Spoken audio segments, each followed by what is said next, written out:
रुको रुको रुको, कहाँ जा रहे हो? अगर इस पॉडकास्ट को आपने मिस कर दिया तो शायद आने वाले 2025 में आपके साथ क्या क्या हो सकता है आप उससे अनजान रह जाएंगे।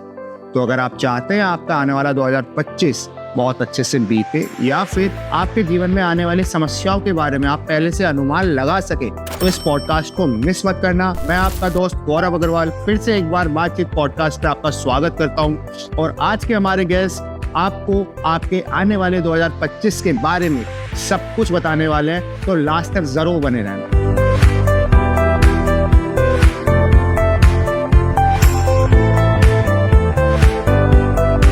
संजय साधक सर, वेलकम टू बातचीत podcast again. Thank you so much. मुझे बड़ा अच्छा लगता है आपके पॉडकास्ट पे आना और अपना जो भी मैंने सीखा है वो लोगों तक पहुंच रहा है आपके माध्यम से, ये बहुत अच्छी बात है। धन्यवाद सर।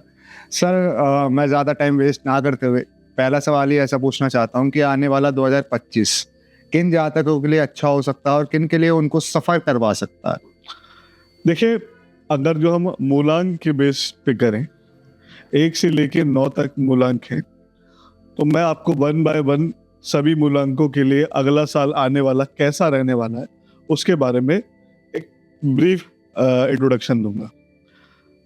सबसे पहले हमें जानना चाहिए पड़ेगा कि अगला साल जो है उसका नंबर क्या आता है। जैसे 2024 का हम जोड़ेंगे 2 + 0 + 2 + 4 तो यह 8 आता है जी। 8 जो है शनि का अंक था, तो इस साल जो है लोगों को बहुत प्रॉब्लम्स हुई, बड़े परेशानी में गया ये साल। कुछ लोगों का अच्छा भी गया, लेकिन यूजुअली साल ये बहुत ज़्यादा अच्छा नहीं गया। अब जो अगला साल आने वाला है वो आने वाला है 2025। 2025 में अगर जो हम जोड़ें 2 + 0 + 2 + 5 ये आता है बेसिकली 9। 9 जो है मंगल का नंबर है। और अब मैं थोड़ा सा मंगल के बारे में बताता हूँ। मंगल बेसिकली सोलर सिस्टम का सबसे ज़्यादा अग्रेसिव प्लैनेट है। ओके। मंगल वो प्लैनेट है जो किसी भी काम को करने की इनिशियल एनर्जी है वो केवल मंगल के पास है। किसी चीज को इनिशिएट करना हो तो हमें मंगल के पास जाना है। और ज्योतिष में जो कुंडली का पहला घर होता है उसमें जो राशि आती है वो आती है मेष, और उसका मालिक भी मंगल होता है। तो ये सोच लीजिए कि किसी भी चीज की शुरुआत करने के लिए जो इनिशियल एनर्जी चाहिए वो हमें मंगल देता है। मंगल बेसिकली हमारी बॉडी में खून का कारक है, मंगल करेज का कारक है, मंगल ट्रांसपोर्टेशन का कारक है। तो ये सब चीजें जो है हमें आने वाले साल में प्रभावित करने वाली। अब 2025 जो है उसका टोटल 9 पे आता है, तो 1 से लेके 9 तक जो अंक है उनमें कुछ मूलांकों के लिए ये अच्छा रहेगा, कुछ के लिए मध्यम रहेगा और कुछ के लिए ये बहुत ही खराब जाने वाला है। अच्छा। तो अब मैं बात करता हूँ। सबसे पहले मैं बता दूं मूलांक क्या होता है। मूलांक समझ लीजिए, आप 1 से लेके 9 तारीख तक किसी भी तारीख को पैदा हुए तो उसमें जो डेट आई, जैसे आप 2 जून को पैदा हुए, 3 फरवरी को पैदा हुए या किसी भी डेट को पैदा हुए, वो आपका मूलांक है। आप समझिए जैसे कि आपका जन्म हुआ 10 अगस्त को, तो आपका मूलांक हुआ 1 + 0 = 1, यानी कि आपका मूलांक 1 हुआ। आपका अगर जो जन्म हुआ 19 जून को, तो आपका मूलांक हुआ 1 + 9 = 10, और 1 और 0 दोबारा से जोड़ेंगे तो फिर 1 आ जाएगा। इसी तरह से आपका जन्म हुआ 28 मई को, तो आप 2 और 8 को जोड़ेंगे 10 आएगा, फिर इसको सिंगल डिजिट पे लेके आएंगे तो 1 आ जाएगा। तो इसी तरह मूलांक वो है जो आपकी डेट को जोड़कर सिंगल डिजिट में जो नंबर आता है वो आपका मूलांक होता है। अब इसमें भी 2 चीजें होती है, एक होता है ड्राइवर और एक होता है कंडक्टर। जैसा आप समझते हैं, ड्राइवर वो है जो आपके जीवन की गाड़ी को कहीं लेकर जाएगा, और कंडक्टर वो है जो उसे अपनी डेस्टिनेशन पे पहुंचने में सपोर्ट करेगा। दोनों ही इक्वली इंपॉर्टेंट होते हैं, मैं तो दोनों के इक्वली इंपॉर्टेंट मानता हूँ। तो आपको मैंने मूलांक बता दिया, वो आपका ड्राइवर है। कंडक्टर क्या होगा, जैसे आपका जन्म हुआ 1 जनवरी सन 2000, तो आपका मूलांक हो गया 1, क्योंकि आप 1 जनवरी को पैदा हुए, यानी कि आपका ड्राइवर हो गया 1, और आपका कंडक्टर क्या होगा 1 + 1 + 2000, तो आपका कंडक्टर क्या हो गया 4। तो इसी तरह से आपका ड्राइवर 1 है और कंडक्टर 4 है। अब ये दोनों हम चेक करेंगे आने वाले साल के पर्सनल ईयर से। अब इसको हम कैसे चेक करते हैं, जैसे कि आपका अपनी डेट ऑफ बर्थ बताइए। 26/5/1994। तो हम क्या करेंगे, 26 + 5 + 2025, अच्छा, ये आपका पर्सनल ईयर होगा। तो अब आपके पर्सनल ईयर के हिसाब से हम न्यूमरोलॉजी कैलकुलेशन करेंगे कि ये साल आपका कैसा जाने वाला है। ओके। अब इसमें हम दोनों तरह से देखेंगे, सबसे पहले तो मूलांक से देखेंगे और फिर आपके पर्सनल ईयर से देखेंगे। तो हो सकता है कि आपके पर्सनल ईयर से आपका ये साल बहुत अच्छा जाने वाला हो, लेकिन आपके मूलांक के हिसाब से इतना अच्छा नहीं जाने वाला, तो वो चीज वहां पर एवरेज हो जाएगी। मान लीजिए आपके पर्सनल ईयर के हिसाब से भी बहुत अच्छा जा रहा है और आपके मूलांक के हिसाब से भी बहुत अच्छा जा रहा है, तो फिर ये साल आपके लिए बहुत ज्यादा गेन्स देने वाला होगा।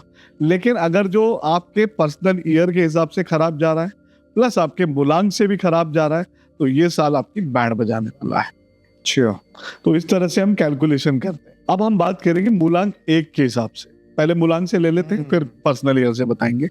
मूलांक 1, अब 1 रिप्रेजेंट करता है सन को। सन क्या है? राजा।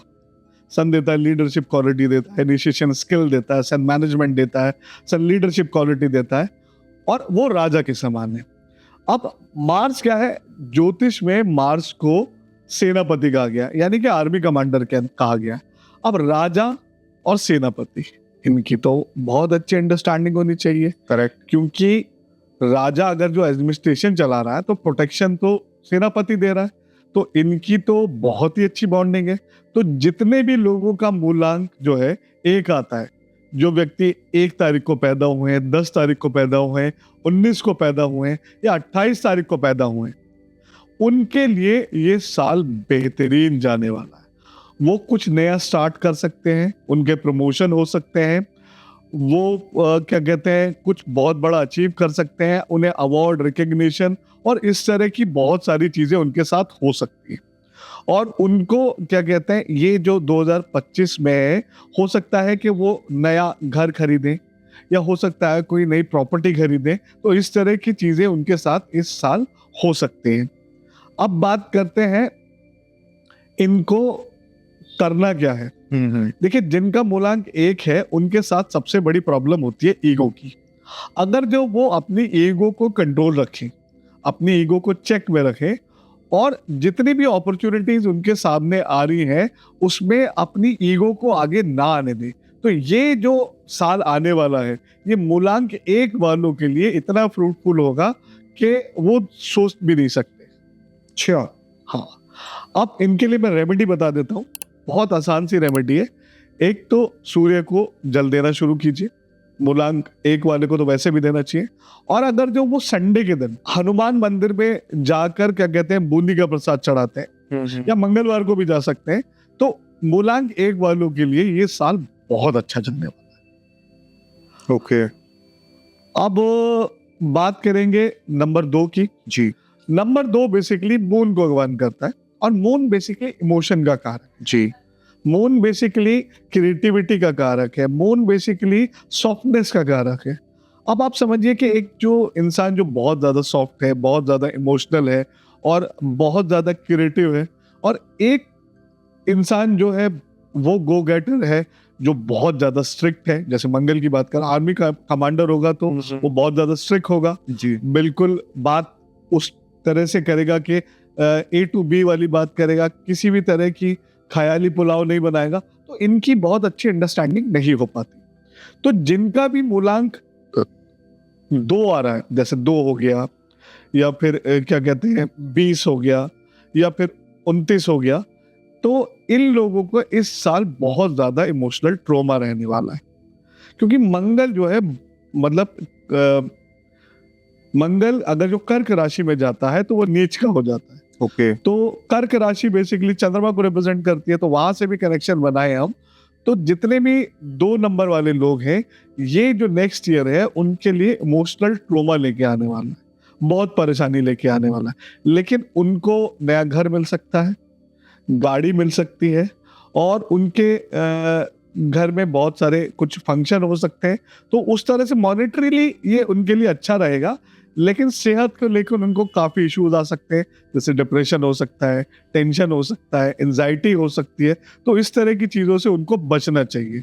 और जितने भी लोग मूलांक 2 के हैं, उनको वैसे भी बहुत ज़्यादा सेंसिटिव रहते हैं, उनको वैसे भी इमोशनल ट्रॉमा रहता है, तो नेक्स्ट ईयर उनको काफ़ी प्रॉब्लम्स हो सकती हैं। तो इसके लिए उन्हें क्या करना चाहिए?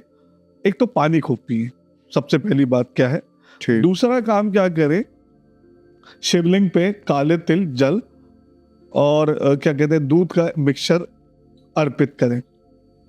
दूसरी चीज, कोशिश करें कि किसी भी अपॉर्चुनिटी को डिले ना करें, क्योंकि 2 नंबर वाले ना बहुत ज्यादा सोचते हैं अच्छा। और उनके हाथ से अपॉर्चुनिटी मिस हो जाती है। तो उनको क्या करना है, कोई भी अपॉर्चुनिटी उनके सामने आ रही है तो उसको ग्रैब कर ले, मिस आउट नहीं करना। मिस ना करें। अब आते हैं 3 नंबर पे। 3 नंबर बेसिकली जुपिटर का नंबर है, और ये जो है, Jupiter is the planet of knowledge, wisdom, Jupiter is the planet of abundance. और अगर जो देखा जाए तो जुपिटर कौन है? जुपिटर है राजगुरु। अच्छा। अब राजगुरु की इज्जत तो सबको करनी पड़ेगी, चाहे राजा हो, चाहे सेनापति हो, चाहे कोई भी हो। सही बात। तो गुरु की इज्जत तो राक्षस भी करते हैं और देवता भी करते हैं। तो गुरु जिनका भी नंबर 3 है, उन लोगों के लिए ये बहुत अच्छा ईयर रहेगा, क्योंकि एक तो 3, 6, 9 ये सबसे ज्यादा कंपैटिबल नंबर रहते हैं, और 3 और 9 का जो कॉम्बिनेशन है ये बहुत अच्छा होता है। देखिए, गुरु बेसिकली ज्ञान का कारक है जी। और मंगल बेसिकली एनर्जी का कारक है। जब ज्ञान और एनर्जी दोनों साथ में मिल जाते हैं तो कुछ क्रिएशन होता है। बिल्कुल सही बात है। ठीक है ना? तो जितने भी मूलांक 3 वाले इस लोग हैं, इस साल वो हायर एजुकेशन के लिए जा सकते हैं। इस साल लोग कुछ नया कोर्स कर सकते हैं। इस साल कुछ नया सीख सकते हैं। जुपिटर वैसे एस्ट्रोलॉजी, न्यूमरोलॉजी और इन सब चीज का भी कारक है। तो जितने भी 3 नंबर वाले हैं वो इस तरह के किसी कोर्स में इंडल्ज हो सकते हैं, तो उनके लिए बहुत अच्छा ईयर जाने वाला है। लेकिन जुपिटर 3 नंबर वालों के साथ एक प्रॉब्लम है कि उनको जो है अपनी नॉलेज का काफी घमंड हो जाता है। अच्छा। और अगर जो एनर्जी भी उसके साथ आ जाए तो वो अग्रेसिव भी हो जाते हैं। तो कोशिश करें कि जो भी चीज सीख रहे हैं और जो भी चीज नई करने वाले हैं, उसमें बहुत ज्यादा अहंकार ना लाएं, नहीं तो फिर प्रॉब्लम होगी। देखो, मंगल क्या है? मंगल जो है सेनापति, और सेनापति जो है आर्मी कमांडर जो है वो कभी भी इमोशन से ड्रिवन नहीं हो सकता। बिल्कुल सही बात है। ठीक है ना? आर्मी कमांडर सही और गलत से ड्रिवन होता है। आर्मी कमांडर आपकी प्रोटेक्शन करेगा, चाहे उसके लिए उसे 2000 लोग मारने पड़े। ठीक है ना? करेक्ट। ये करना पड़ेगा। अब आप क्या करो, आर्मी कमांडर को आप आदेश दोगे, जी। मतलब राजा आदेश देगा या पैनल आदेश देगा, तो वो करेगा। अब जुपिटेरियन लोगों के साथ प्रॉब्लम क्या होती है कि वो कई बारी अपनी चीजें इम्पोज करने की कोशिश करते हैं। तो अगर जो ये 3 नंबर वाले बहुत ज्यादा इम्पोज ना करें चीजें, तो उनके लिए साल बहुत अच्छा रहने वाला है। और मंगल जो है वो पहले घर का कारक होता है। मतलब अगर जो काल पुरुष की कुंडली में देखो तो मेष राशि लगन में आती है। अच्छा। और जुपिटर जो है 9th हाउस में आता है। 9th हाउस भाग्य का है।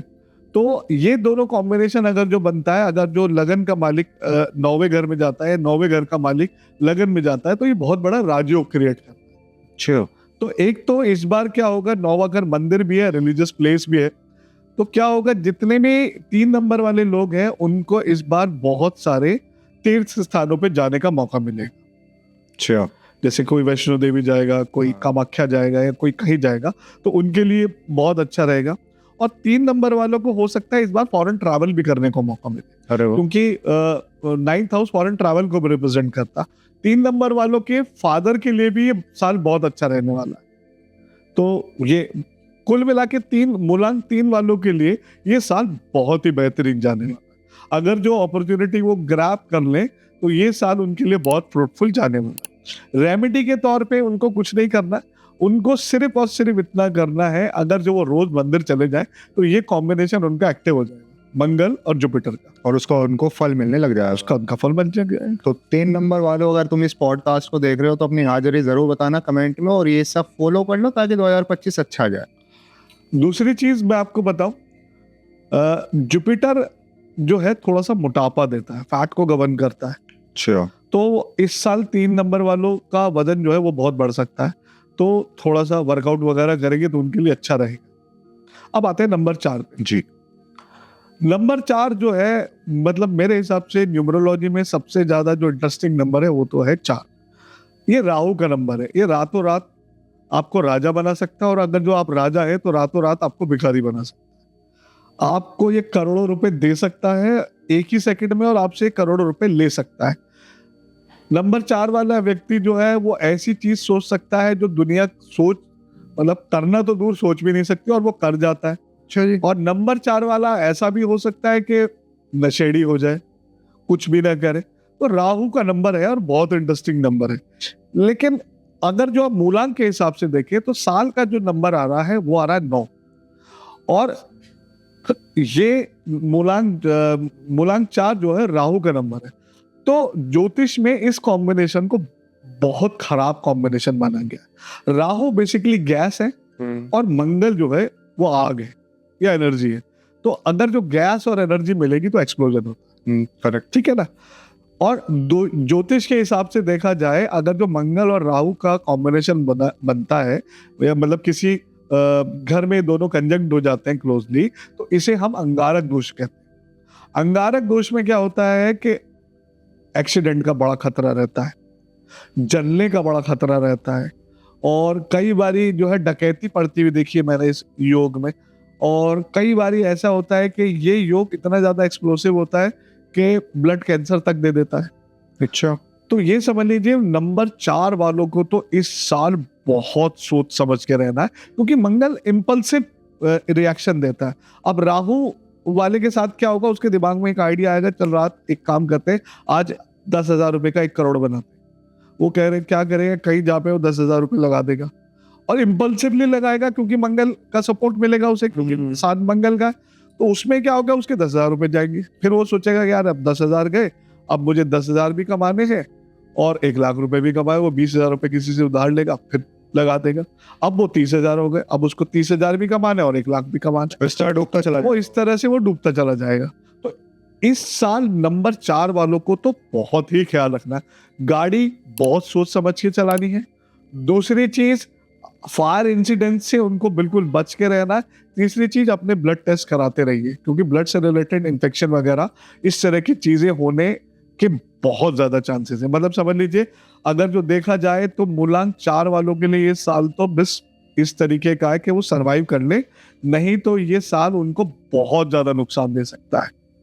लेकिन कई बार ऐसा होगा कि किसी किसी कुंडली में राहु जो है योग कारक हो जाता है, और अगर जो उनका राहु अच्छा और मंगल के साथ उसका कॉम्बिनेशन बन जाता है, तो वो लोग हो सकता है कुछ नया इन्वेंट कर लें, अच्छा। या हो सकता है कि उनकी कोई बहुत बड़ी फॉरेन डील क्रैक हो जाए। राहु वैसी फॉरेन लैंड को भी रिप्रेजेंट करता है। और अगर जो क्या कहते हैं, राहु 4th हाउस में हो जाए, तो लोग बाग जो है विदेश में भी सेटल होते हैं। तो बहुत से लोग जो है जो 4 नंबर वाले हैं वो विदेश ट्रैवल करेंगे, उनके सेटलमेंट के योग बनेंगे। लेकिन बहुत से लोग जो 4 नंबर वाले हैं जो टेढ़े मेढ़े काम कर रहे हैं, 9 नंबर जो है वो इस साल 9 साल बाद ऑडिट कर रहा है। तो जिन्होंने टेढ़े मेढ़े काम कर रखे हैं ना, वो जेल भी जाएंगे। अभी तुम देखोगे अगले साल जो है जिन लोगों ने बहुत सारा ब्लैक मनी दबा रखा है या जो नशे का कारोबार कर रहे हैं, वो सब जेल भी जाएंगे। ओके। 4 नंबर वाले होंगे। तो ये साल जो है, जो कमिंग 2025 है, ये मूलांक 4 वालों के लिए तो बहुत ज्यादा डिफिकल्ट रहने वाला। मतलब किसी तरीके से बस टाइम निकाल लो और ये साल निकाल दो। देखो, टाइम नहीं निकालना है, क्योंकि 365 दिन आप निकाल नहीं सकते। और ऐसा भी नहीं हो सकता कि आपको, अगर जो आपने कुछ गलत, मतलब कर्मा इज अ बूमरैंग, आपने जितनी जोर से फेंका है वो उतनी जोर से वापस आने वाला है। तो अगर जो आपने कुछ गलत किया है तो वो आपको क्या कहते हैं, पे बैक करना पड़ेगा। लेकिन आप क्या कर सकते हैं, आप रिपेंट कर सकते हैं। आप उस चीज के लिए ईश्वर से माफी मांग सकते हैं, आप उस चीज के लिए पश्चाताप कर सकते हैं। तो हो सकता है कि आपको बहुत बड़ा एक्सीडेंट हो रहा हो तो आपको छोटी सी खराश आ जाए, लेकिन इंसिडेंट तो 100% होने वाला है। उसको कोई ज्योतिष, कोई बाबा, कोई नहीं बदल सकता। ठीक है ना। तो ये जो साल है नंबर 4 वालों के लिए बहुत कॉम्प्लिकेटेड जाने वाला है। सॉरी टू से, हो सकता है कि उनके घर में कोई मिसहैपनिंग हो जाए, और बहुत सारे इस बार जो है इम्पल्सिव डिवोर्स होंगे। बहुत सारे जो लोग बिल्कुल उस एज पे बैठे हैं कि हमें डिवोर्स लेना है कि नहीं लेना है, वो इम्पल्सिव डिसीजन में आके डिवोर्स लेंगे। इस बात का बहुत ख्याल रखना है। ऐसा नहीं है 4 नंबर वालों के लिए सब कुछ खराब है। कुछ लोगों की जो 4 नंबर वाले हैं उनके कंडक्टर अच्छे हैं या उनके और हिसाब किताब अच्छे बने तो उनके लिए अच्छा जाने वाला।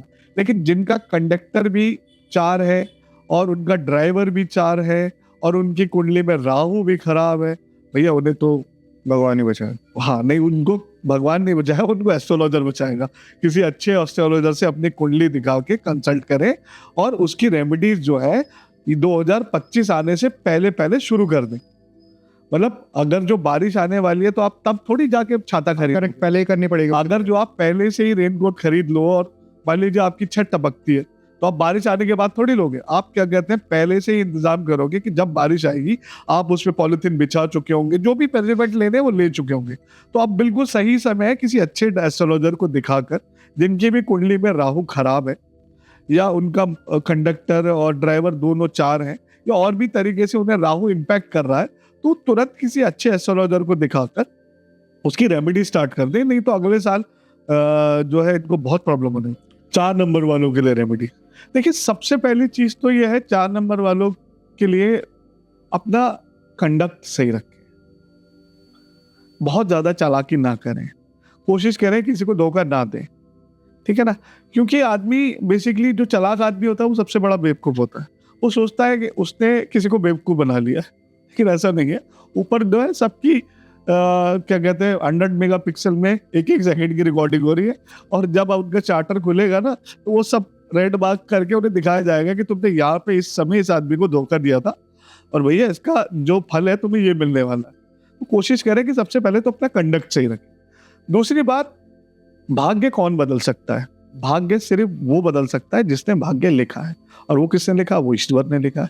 तो आप ईश्वर में आस्था जगाइए, भक्ति कीजिए, लेकिन कुछ मांगिए मत। मतलब लोग जब मंदिरों में भिखारियों की तरह मुझे गाड़ी दे दो, बंगला दे दो, शादी करा दो, ये करा दो, ऐसा नहीं करना। आपको सबसे बड़ी चीज जो मेरे गुरु बताते थे वो था ग्रैटिट्यूड। अगर जो आप ईश्वर के सामने जाके उसको ग्रैटिट्यूड देते हैं कि ईश्वर तूने सनलाइट दिया, पानी दिया, अर्थ दिया और जितना भी दिया है मैं उसमें बहुत खुश हूँ और तेरा धन्यवाद, तो आधी प्रॉब्लम तो आपकी वही सॉल्व हो जाती है। लेकिन आप भीख मांगने लोगों, मुझे गाड़ी दे दो, मुझे बंगला दे दो, मेरे को इतना पैसा दे दो, कुछ तो सौदा करने लगते। अगर जो तुमने मेरा क्या कहते हैं प्रमोशन करा दिया तो क्या कहते हैं मैं 1.25 किलो लड्डू चढ़ाऊंगा। 1.25 किलो लड्डू तो यार कम से कम 20 किलो तो चढ़ाओ, हो सकते कम है 30-40% का तो हाइक होता है। भगवान को रिश्वत देते हैं। हाँ, रिश्वत दे रहे हैं। चलो खैर वो सबके अपने अपने तरीके हैं, मैं इस किसी के आस्था में चैलेंज नहीं करता। लेकिन सबसे पहला चीज तो यही है कि आपको क्या कहते हैं ईश्वर में आस्था जगानी है। दूसरा, छोटी छोटी रेमेडी आप कर सकते हैं। एक रेमेडी है, मेरे को किसी ने बताई थी और मैंने लोगों को कराई तो उसका बड़ा फर्क पड़ा। ये अगर जो राहु और मंगल का दोष जो होता है ये अंगारक दोष होता है और मंगल जो बिजली को भी रिप्रेजेंट करता है। तो अगर जो आप किसी मंदिर का बिजली का बिल पे कर दें, रेगुलरली करते रहे, तो इस दोष में मैंने बहुत फर्क देखा। अच्छा, हाँ, या फिर किसी वैसे राहु जो है मलेच्छ ग्रह है। देखिए मेरी किसी से दोस्ती नहीं, किसी से दुश्मनी, जो शास्त्र में पढ़ा है मैं वही बता रहा हूँ।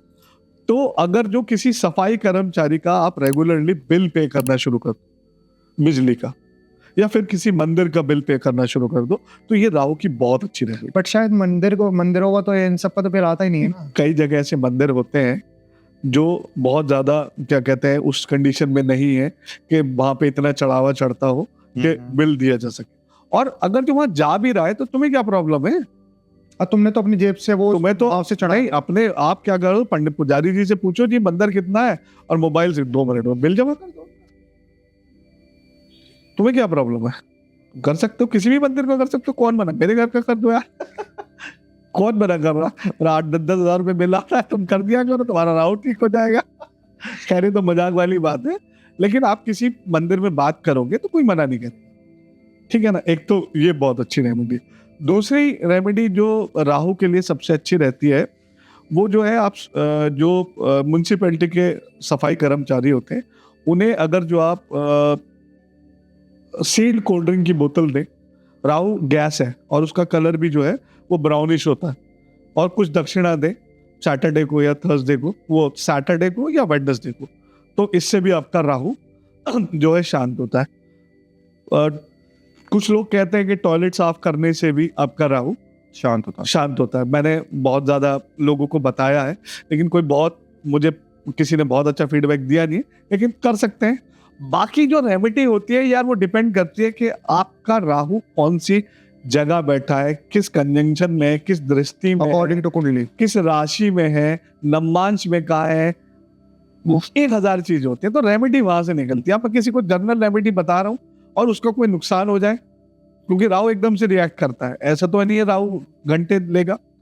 तो इसलिए एक बार किसी अच्छे एस्ट्रोलॉजर से कंसल्ट करके उसको दिखा लें, तो वो फिर आपको गाइड कर देगा। देखिए, एस्ट्रोलॉजर जो है वो कोई भाग्य नहीं बदल सकता, मैं अपना नहीं बदल सकता, तुम्हारा नहीं, लेकिन एस्ट्रोलॉजर वो आपको क्या कहते हैं, जैसे आप अंधेरी गली है, वो आपको लाइट दिखा सकता है कि भाई आप आगे तक गली पार कर। थोड़ा सा संभला जा सकता है एस्ट्रोलॉजी हाँ, को। नहीं पूरा संभला जा सकता है। अगर जो आप एस्ट्रोलॉजर को फॉलो करो वो ठीक है, तो वो आपको उस सिचुएशन में जिसमें आप पैनिक होके बहुत परेशान हो सकते थे, उसमें से आपको बाहर निकाल सकता है। अब आ जाते हैं मूलांक 5 पे। देखिए, 5 नंबर जो है वो तो वैसे ही इतना ब्लेस्ड है, और अगर जो 9 नंबर से देखा जाए, मंगल और बुध जो है बहुत अच्छी कंपैटिबिलिटी नहीं बनते हैं। अच्छा, लेकिन जिस तरह से क्या कहते हैं, 5 सबसे ज्यादा ब्लेस्ड नंबर है, और अगर जो इसके साथ एनर्जी भी मिल जाती है, मतलब 5 नंबर क्या है, आपकी इंटेलिजेंस है जी, और उसके साथ एनर्जी अगर जो मिल जाती है, तो ये ईयर तो आपके लिए बहुत ज्यादा फ्रूटफुल रहने वाला है। वैसे 5 नंबर से किसी की दुश्मनी नहीं, छोटा बच्चा है और छोटे बच्चे को सब गोद में उठा के पार करते हैं, उससे कोई दुश्मनी है। आर्मी कमांडर भी छोटे बच्चे को ना गोली नहीं मारने वाला, उसे गोदी में उठाने वाला है।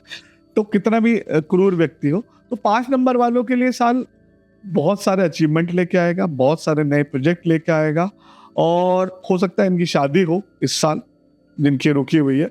और 5 नंबर वालों को इस साल बहुत सारे मॉनेटरी गेन्स कराएगा। ओके, अगर सिंपल भाषा में समझाया तो जाए 5 नंबर वालों के लिए अच्छा है। लेकिन मंगल और बुध का अगर जो कॉम्बिनेशन बनता है, तो यूजुअली क्या कहते हैं, पिता को कष्ट होता है। अगर जो ये साल जो है मूलांक 5 वालों के लिए थोड़ा सा हेल्थ के इश्यूज आएंगे, जैसे उनको एलर्जीज हो सकती हैं, या फिर रेस्पिरेटरी प्रॉब्लम हो सकती है, या फिर क्योंकि मंगल बेसिकली फर्स्ट हाउस को रिप्रेजेंट करता है और बुध जो है वो 6th हाउस को रिप्रेजेंट करता है। 6th हाउस से डेप्थ, डिजीज और एनिमीज। तो 5 नंबर वालों का इस साल बहुत सारा कर्जा भी हो सकता है। 5 नंबर वालों को इस साल हेल्थ से रिलेटेड काफी सारे इश्यूज भी आ सकते हैं। 5 नंबर वालों का लाइफ में कोई ऑपरेशन के भी चांसेस हो सकते हैं। तो 5 नंबर वालों के लिए मॉनेटरीली तो ये साल ठीक रहने वाला है, लेकिन हेल्थ के उनको इस साल काफी मेजर प्रॉब्लम्स मुझे दिखाई दे रहे हैं। तो थोड़ा सा इसका ध्यान रखें। सबसे बड़ी बात क्या है, 5 नंबर वाला ना टिकता नहीं है, सबसे फास्ट मूविंग प्लैनेट है, उनका दिमाग बहुत तेज चलता है, वो 20 चीजें एक साथ करने की कोशिश करते हैं। तो कोशिश करें थोड़ा सा अपनी एनर्जी को चैनलाइज करें। एक साथ 20 चीज करेंगे तो बहुत मुश्किल होने वाली है। करेक्ट, अपनी एनर्जी फोकस करके काम करेंगे तो फिर अच्छा रहेगा। हाँ, 5 नंबर वाले इस साल घर छोड़ सकते हैं। मतलब छोड़ ऐसे सकते हैं कि कहीं ट्रांसफर हो जाए, या फिर अपना क्या कहते हैं कहीं मूव हो जाए, या फिर क्या कहते हैं ऐसा कर सकते हैं कि फर्स्ट फ्लोर पे रहते हैं तो सेकंड फ्लोर पे चले जाए। तो मतलब इस बार जो है उनको क्या कहते हैं घर का मूवमेंट दिखाई देगा। तो बाकी 5 वालों के लिए ये साल मॉनेटरी तो अच्छा जाने वाला है और गेन्स भी होंगे, लेकिन हेल्थ के जो है काफी मेजर इश्यूज दिखाई दे रहे हैं। तो हेल्थ का बड़ा ध्यान रखें। और सबसे ज्यादा इम्पोर्टेंट जो है 5 नंबर वाले अपनी जबान जो है वो थोड़ी कंट्रोल में रखें, क्योंकि वो सार्केस्टिक कमेंट अगर जो कर देंगे और वो किसी को बुरा लग जाएगा तो उसके रिपरकेशन उन्हें भुगतने पड़ेंगे। ठीक है ना? तो कोशिश करें कि किसी का मजाक ना उड़ाए। ओके, अगर किसी का मजाक उड़ाया और किसी को बुरा लग गया तो इस साल बड़ी मुसीबत होने वाली है, क्योंकि बख्शने वाला नहीं है। यूजुअली क्या होता है कि लोग आपको माफ कर देते हैं, लेकिन इस साल अगर जो किसी नंबर 5 वाले ने किसी को बिलिटिल किया या थोड़ा सा भी सरकास्टिक कमेंट किया, तो इस साल वो मंगल का साल है और इस साल जिसको किया वो ऑफेंड हो जाएगा और वो फिर आपको प्रॉब्लम करेगा। स्पेशली 5 नंबर वालों जो है फैमिली में जो है बहुत ज्यादा ध्यान से बोले, नहीं तो 5 नंबर वालों को फैमिली में बहुत सारे इश्यूज आने वाले हैं। ओके, ठीक है, और स्पेशली रिलेशनशिप में, हस्बैंड वाइफ के रिलेशनशिप में, गर्लफ्रेंड बॉयफ्रेंड के रिलेशनशिप में, और अब तो कम बॉयफ्रेंड के रिलेशनशिप में, गर्लफ्रेंड के रिलेशनशिप में, अब तो ये भी कहना पड़ता है हमें। तो थोड़ा सा कम्युनिकेशन पे ध्यान रखें, नहीं तो फिर इस साल जो है बहुत ज्यादा प्रॉब्लम आई, क्योंकि अब आप समझिए कि बुध जो है वो स्विफ्ट प्लैनेट है और कम्युनिकेशन का कारक है, और मंगल जो है वो एनर्जी है, और बुध जो है छठे घर को भी रिप्रेजेंट करता है, तो छठा घर जो है वो कॉन्फ्लिक्ट का भी होता है। तो इस साल जो है नंबर 5 वाले की लाइफ में बहुत सारे कॉन्फ्लिक्ट आ सकते हैं और हेल्थ के उनको मेजर इश्यूज आ सकते हैं। लेकिन 5 और 9 का कॉम्बिनेशन जो है ये पैसा तो देता है, इस बात को तो हम मना कर नहीं सकते, और ये कॉम्बिनेशन काफ़ी सारे अचीवमेंट भी करेगा, रिकग्निशन भी मिलेंगी, रिलेशनशिप भी बनेंगे। लेकिन वही वाला इशू है, 5 नंबर वालों के लिए सबसे पहली रेमेडी है चुप रहना। जितना जरूरत है उतना बोले, नहीं तो चुप रहे। पहली रेमेडी तो ये। दूसरी रेमेडी है कि वो लोग जो है गाय को हरा चारा खिलाएं, और ये समझ लीजिए छठे घर को रिप्रेजेंट करता है, तो कोशिश करें कि कर्जा बहुत सोच समझ के लें। अच्छा, और अगर जो कोई किसी तरह का हेल्थ इश्यू इनिशिएट हो रहा है तो लिंगर ऑन ना करें, उसे तुरंत जाके डायग्नोस कराएं और उसका ट्रीटमेंट लें। अगर जो वो लिंगर ऑन करेंगे तो उसे वो क्रॉनिक हो जाए। ओके, सबसे पहली रेमेडी है। दूसरी चीज आप क्या कर सकते हैं कि आप नंबर 5 वाले दवाइयों का डोनेशन कर सकते हैं, जो भी लाइफ सेविंग ड्रग्स हैं, जो भी आपको पता होंगे, सर दर्द की, इसकी उसकी, या कोई ऐसा व्यक्ति है जिसको दवाई की जरूरत है तो उसकी अगर जो वो दवाई करा दें। या एक बहुत अच्छी रेमेडी है कि अगर जो मान लिया कोई आपकी मेड है, ड्राइवर है, कोई ऐसा व्यक्ति है जो अपना कर्जा नहीं चुका पा रहा है, क्योंकि 6th house basically pending Karma को रिप्रेजेंट करता है। ओके, तो आप उसका कर्जा चुका दीजिए तो आपके लिए बहुत अच्छा होगा। और 5 नंबर के जो देवता है वो भगवान गणेश है, भगवान गणेश की पूजा करें, उनकी आराधना करें, उनकी भक्ति करें तो बहुत अच्छा है। ग्रीनरी जो अर्थ है वो भी बेसिकली मरकरी को रिप्रेजेंट करता है। जितने भी ग्रीनरी है तो आप पेड़ लगा सकते हैं, आंवले के पेड़ लगा सकते हैं, ऐसे पेड़ लगा सकते हैं जो जल्दी ग्रो होते हैं। तो सबसे बढ़िया रेमेडी है कि आप पेड़ लगाइए। दूसरी सबसे बढ़िया रेमेडी है कि आप जो है पेट्स या कोई भी जानवर को फीड कराइए, जैसे गाय है, कुत्ता है, बिल्ली है, या बर्ड्स है। बर्ड सबसे अच्छा रहता है। आप क्या कहते हैं, बर्ड्स के लिए पानी रखिए, उनको रेगुलरली फीड कराइए। तो ये मतलब बेसिकली पहले तो ये सारी हमारी डेली हैबिट्स, अब ये रिचुअल्स बन गए या रेमेडीज बन गई, तो ये अगर जो करेंगे तो बहुत अच्छा है। Sorry to interrupt you, but हमने पहले पॉडकास्ट में भी इस बारे में बात की है, तो मेरे को ना एक कमेंट याद आया अभी जस्ट, कि किसी ने एक हमारे वीडियो पे कमेंट किया था, हमारे पॉडकास्ट पे कमेंट किया था कि ग्रीनरी का ध्यान रखो तो आपकी चीज़ें अच्छी होती हैं, प्लांटेशन करनी चाहिए या फिर थोड़ा नेचर के करीब जाना चाहिए। तो किसी ने कमेंट किया था कि जो वो होते हैं माली वगैरह, वो तो सब यही काम करता है, फिर वो क्यों नहीं ग्रोथ पाते? देखो, सब कहते हैं कि सुबह अगर जो आप 4 बजे उठोगे तो आप सक्सेसफुल हो जाओगे, अखबार वाला। हाँ, सही बात है, बिल्कुल ठीक है ना। आप मेहनत करोगे दिन रात तो आप सक्सेसफुल हो जाओगे, लेबर। बिल्कुल करेक्ट। रिक्शा पोलर, सबके अपने ग्रह हैं, सबको एक लाइफ जो मिली है उसके कर्मा के असेसमेंट के बाद मिली है। ठीक है, आप एक बहुत अच्छी लाइफ जी रहे हैं, उसमें आप ऐड ऑन कर रहे हैं कि आपने मदर अर्थ का कर्जा उतारा और आपकी लाइफ में बेटरमेंट हुआ, लेकिन आप उसके सारे कर्मा थोड़ी रेक्टिफाई कर दोगे एक डीड से। भाई हम 5 जनों से पैसे लिए हुए, आपने मेरा चुका दिया है, मैं आपसे ठीक से बात करता हूँ, 4 तो आपको ढूंढ ही रहे हैं। हाँ, करेक्ट। शायद कहीं ना कहीं ये मुझे इस तरीके से दिखाई देता है कि अगर सपोज आपको कोई प्रोफेशन से, अपने प्रोफेशन से हट के, जिससे आप ब्रेड एंड बटर कमा रहे हो, रोटी पानी कमा रहे हो, उससे हट के अगर कुछ करते हो तो शायद वो मे भी काउंटेबल हो गए। वो भी कहीं ना कहीं बात है, लेकिन आपको ना एक कर्मा असाइन किया गया है। जैसे मैं एस्ट्रोलॉजर हूँ, आप पॉडकास्ट कर रहे हो, कोई आईएएस है, कोई पीसीएस है, कोई पॉलिटिशियन है, कोई एक्टर है, वो तो आपका कर्मा है जी। वो जो असाइन किया है वो आप कर रहे हो, लेकिन उसके अलावा जो आप एफर्ट कर रहे हो ना वो काउंट होगा। करेक्ट जी। ठीक है ना। और 5 नंबर के लिए बहुत बढ़िया जो मुझे रेमेडी लगती है वो गूसबेरी होता है ना, आंवला, अगर जो वो किसी भी तरीके से रोज कंज्यूम करें, अच्छा। चटनी है, मुरब्बा है, जूस है, तो इनके जो शरीर के टॉक्सिन है ना वो बहुत जल्दी रिमूव हो जाते हैं। मतलब उसे धरती बल कहते हैं, और कहते हैं कि आंवला जो है मतलब ऑलमोस्ट सभी चीजें सभी के लिए फायदेमंद है। जो एलर्जिक हो तो मुझे पता नहीं, लेकिन अगर जो 5 नंबर वाले गूसबेरी का इस्तेमाल करें सुबह दोपहर शाम जितना भी कर सकते हैं, और आंवले के पेड़ लगाएं या किसी भी तरह के पेड़ लगाएं, तो इनके लिए बहुत अच्छा रहेगा। एक पर्टिकुलर रेमेडी बताता हूँ मैं इनके लिए। नंबर 5 के लिए फिटकरी होती है ना, एलम, उसको थोड़ा सा पीस लीजिए।